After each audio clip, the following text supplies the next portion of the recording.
Hallo und willkommen zu unserer Serie Mein Laptop von innen. Hier möchte ich euch in einem schnellen Überblick zeigen, wie ihr den Akku tauscht und wie ihr an die wichtigsten Komponenten herankommt, wie SSD, RAM, Lüfter. Ich zeige euch dabei das Innenleben des Laptops. Ich zeige euch auch, was es an Tipps und Tricks noch gibt, was ihr vielleicht beachten müsst. Und dass es im Grunde genommen nicht so schwer ist, einen Laptop aufzuschrauben und an die einzelnen Komponenten heranzukommen. Legen wir los!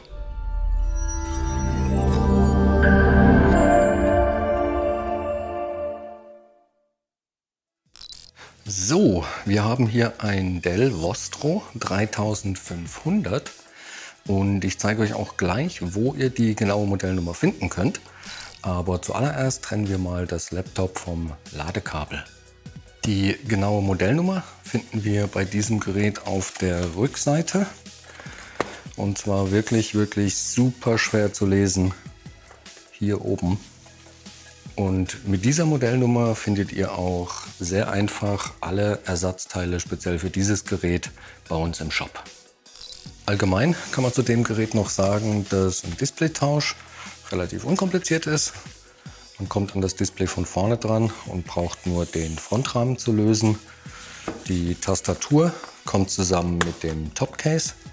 Das Touchpad kann man allerdings einzeln tauschen. Um das Gerät jetzt zu öffnen, muss man als erstes alle Schrauben lösen. Ich blende euch die auch im Bild ein.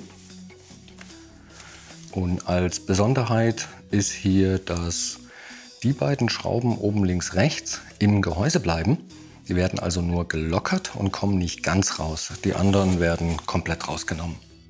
Zum Öffnen habe ich hier ein Universalwerkzeugset benutzt. Das ist super praktisch. Das sind alle Aufsätze und auch Schrauben mit dabei, die man so gebrauchen kann. Und für die Schrauben hier nehme ich einen Kreuzschraubendreher und zwar ein PH0. Um die Unterseite jetzt vom Gerät zu trennen, muss man in die Verbindungslinie. Und die kann man hier hoffentlich sehen. Die läuft einmal um das Gerät herum, auch auf der Rückseite. Und da ist es auch so, wenn man die äußeren Schrauben löst, kommt einem meistens die Rückseite schon so ein bisschen, also Rückseite, die Unterseite schon so ein bisschen entgegen. Das sieht man hier ziemlich gut. Und da findet man dann auch einfach eine Lücke zum Öffnen. Das heißt, ich fange jetzt hier auch auf der Rückseite an und zum Öffnen nehme ich hier so einen dünnen, flachen Metallgegenstand. Und dann nutze ich die Öffnung, die sich hier hinten ergeben hat und versuche dann die Unterseite so ein bisschen nach oben zu hebeln. Und ja, das knackt und knirscht manchmal ziemlich laut. Da braucht man aber keine Angst zu haben. Das ist nur, wenn sich die Einraststellen lösen, da macht man nichts kaputt. Und so kann man sich einmal um das Gerät herum arbeiten. Bei den Anschlüssen einfach hier ein bisschen vorsichtiger. Und wenn es mal gar nicht geht oder sehr schwer geht, so wie hier, dann nochmal schauen, ob man die Schraube auch wirklich richtig gelockert hat. Genau, jetzt ist sie richtig locker. Dann kann man auch mit den Fingern drunter greifen und es schon ein bisschen anheben.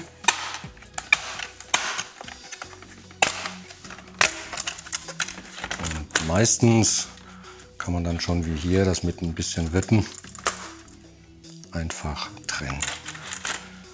Ich zeige euch die jetzt auch mal von innen. Und so sieht dann das Gerät von innen aus. Gut, bevor wir jetzt irgendetwas weiteres machen, trennen wir aber als allererstes mal den Akku vom Mainboard, damit das Gerät auch wirklich keinen Strom mehr bekommt. Und hier ist es so, der Stecker vom Akku, der ist mir hier eindeutig zu nah am Gerät.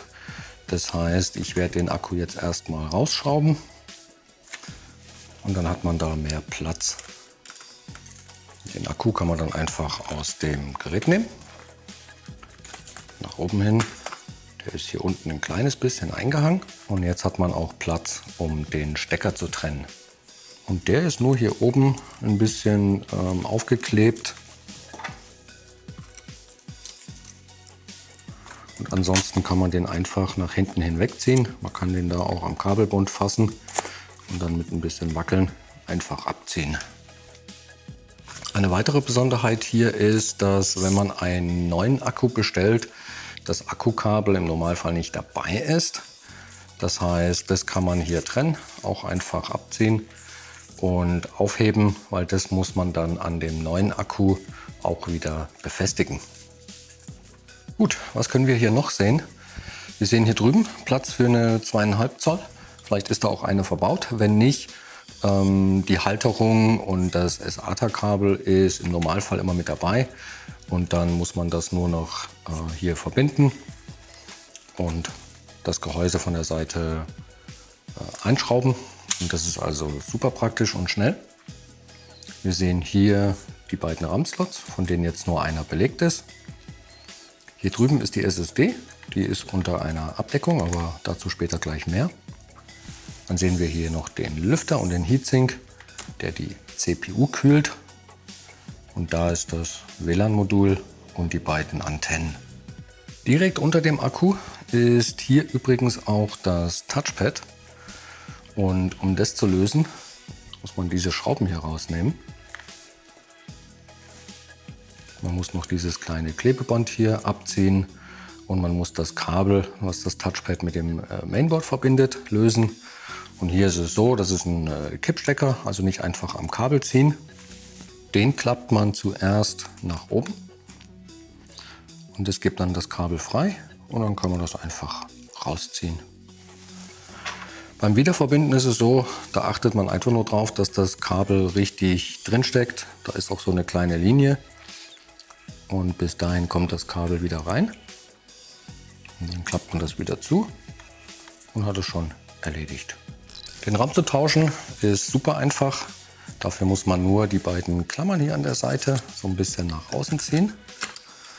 Dann kommt der einem förmlich schon entgegen und dann zieht man den einfach aus dem Slot und kann den so ersetzen oder einbauen. Was genauso einfach ist, nämlich einfach nur wieder in den Slot reinschieben, nach unten drücken, bis die beiden Klammern wieder einrasten. Bei der SSD ist es so, die hat eine Halterung und es ist in dem Fall auch eine verkürzte SSD.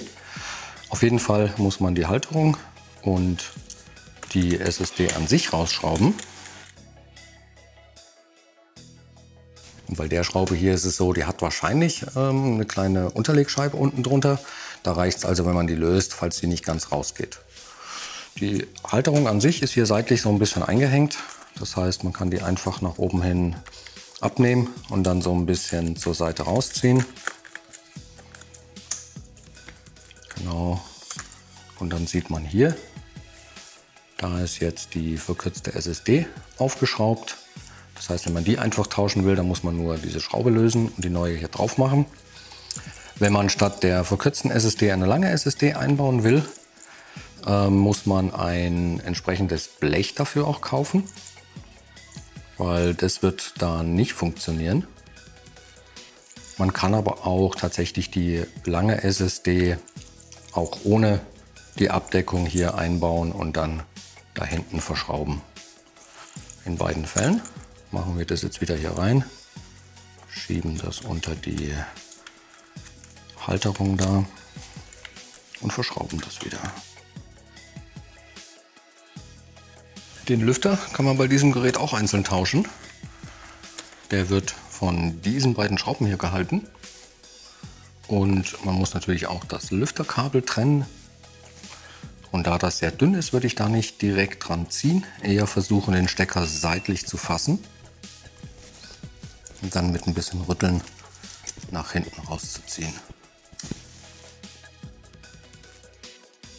Hat man die Schrauben dann gelöst, kann man den Lüfter einfach nach oben hin aus dem Gehäuse nehmen und gegebenenfalls durch einen neuen ersetzen. Sollte man bei dem neuen Modell übrigens mal nicht wissen, wie rum der Stecker reingehört, Die Kontakte, die man hier ganz gut sehen kann, zeigen bei dem Modell nach unten. Den Einbau mache ich jetzt einfach in umgekehrter Reihenfolge. Ich stecke auch erst das Lüfterkabel wieder ein. Da einfach nur drauf schauen, dass der richtig drin sitzt. Genau so. Und dann muss man den Lüfter nur wieder zurück auf die Gewinde legen. Der sitzt passgenau und kann den wieder verschrauben. Ja, und so schnell geht das bei dem Gerät. So, bei dem Akku ist es so, da mache ich das jetzt genauso wieder. Ich stecke erst den Akkustecker wieder ein. Da hat man ein bisschen mehr Platz. Und hier das gleiche wie beim Lüfter.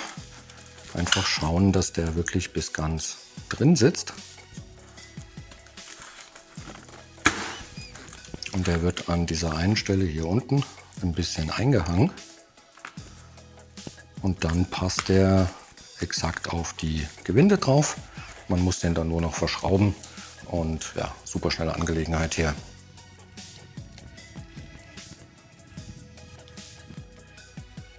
So, die Gehäuseunterseite legt man jetzt einfach wieder auf das Gerät. Ich fange da von unten an und dann wird die einfach fest nach unten drauf gedrückt. Das knackt und knirscht genauso. Und an den Seiten, wo die Schrauben im Gehäuse bleiben, verbindet sich das dann auch erst, wenn man die Schrauben wieder anzieht. Einfach am Ende auch noch mal gucken, dass nirgendwo mehr eine Lücke zu sehen ist. Ja, und dann kann man das Gerät wieder zuschrauben. So, ich hoffe, das Video hat euch weitergeholfen. Wenn ihr noch Fragen oder auch Anregungen habt, lasst uns gerne einen Kommentar da. Und dann wünsche ich euch viel Spaß beim Schrauben. Bis zum nächsten Mal. Ciao.